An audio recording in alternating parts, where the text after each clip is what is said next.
DJI Ronin SC-র stabiliser আজকে ভিডিওটিতে আমি আপনাদেরকে দেখাবো।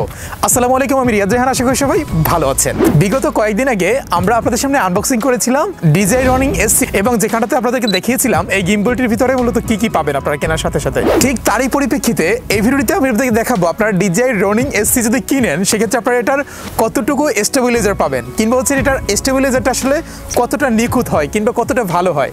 সো এই পুরো বিষয়টা আজকে ভিডিওটিতে আমি আপনাদেরকে দেখাবো। সো চলুন তবে আর দেরি কেন, শুরু করা যাক আজকে ভিডিও।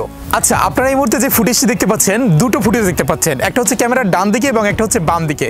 আপনারা ডান দিকে যে ফুটেজটি দেখতে পাচ্ছেন সেই ফুটেজটি গিম্বল দিয়ে রেকর্ড করা, গিম্বল সহকারে আমাদের ক্যামেরাটি রেকর্ড করা, এবং বাম পাশে আপনারা যে ফুটেজটি দেখতে পাচ্ছেন এটা হচ্ছে টোটালি গিম্বল ছাড়া, মানে হচ্ছে জাস্ট ক্যামেরা থেকে র ফুটেজটা হচ্ছে আপনাদের সামনে তুলে ধরা হলো। এখন আমরা আপনাদেরকে আরও বেশ কিছু ফুটেজের মাধ্যমে দেখানোর চেষ্টা করব আসলে আমাদের এই গিম্বল স্টেবিলাইজারটা কেমন হয়। ঠিক তেমনই চলুন আমরা জাস্ট দেখাচ্ছি আপনাদেরকে।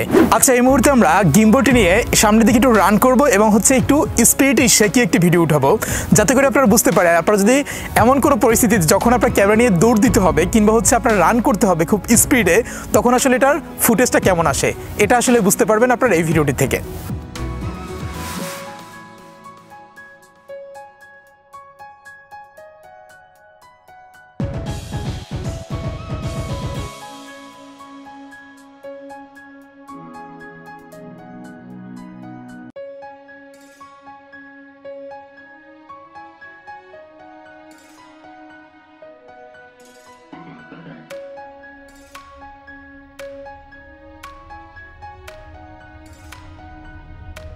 হ্যালো ভাই ব্রাদার, পুরো ভিডিওটিতে আপনাদেরকে দেখানোর চেষ্টা করলাম DJI Ronin SC গিম্বলটির জাস্ট স্টেবিলাইজার সম্পর্কে কিছুটা আইডিয়া দেওয়ার চেষ্টা করলাম।